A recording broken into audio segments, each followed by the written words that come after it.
வணக்கம். இன்னைக்கு நாம பார்க்க போறது பயணத்தின் போது பலரையும் பாடாய்படுத்தும் அந்த வாந்தி மயக்கத்துக்கான அறிவியல் ரகசியங்களை தான். கார்ல போகும்போது புக் படிச்சா இல்ல ஃபோன் நோண்டினா திடீர்னு தலை சுத்தி வாந்தி வர மாதிரி ஃபீல் ஆயிருக்கா? இதுக்கு மெயின் வில்லன் நம்ம வயிறு கிடையாதுங்க. நம்ம மூளைக்குள்ள நடக்கிற ஒரு மிக பெரிய கன்ஃபியூஷன் தான் இதுக்கு காரணம்.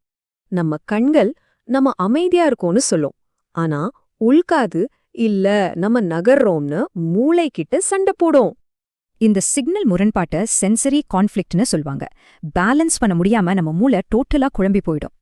இதோட ரிசல்ட் பயங்கரமான தலைச்சுற்றல், ஜில்லுன்னு வியர்க்கிறது, முகம் விழுத்து போறது, அப்புறம் அந்த மோசமான வயிற்று கலக்கம். சரி, இந்த மோஷன் சிக்னஸ் யாருக்கெல்லாம் அதிகமா வர்றதுக்கு சான்ஸ் இருக்குன்னு தெரியுமா? குறிப்பா 2ல இருந்து 12 வயசு வரைக்கும் இருக்கிற குழந்தைங்க இந்த மூளை குழப்பத்தால ரொம்ப சீக்கிரமே பாதிக்கப்படுவாங்க.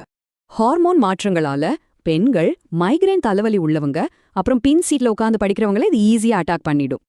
வழிஞ்ச மலை பாதைகள், ஓவர் ஸ்பீடு, காத்தே இல்லாத வண்டி, இல்லனா வயிறு முட்டை சாப்பிட்டுட்டு போறது, இதெல்லாம் நிலைமைய இன்னும் மோசமாக்கிடும். ஆனா டென்ஷன் ஆகாதீங்க. இந்த மயக்கத்தை வரவிடாம தடுக்க சயின்டிஃபிக் ரீதியா சில சூப்பர் ட்ரிக்ஸ் இருக்கு.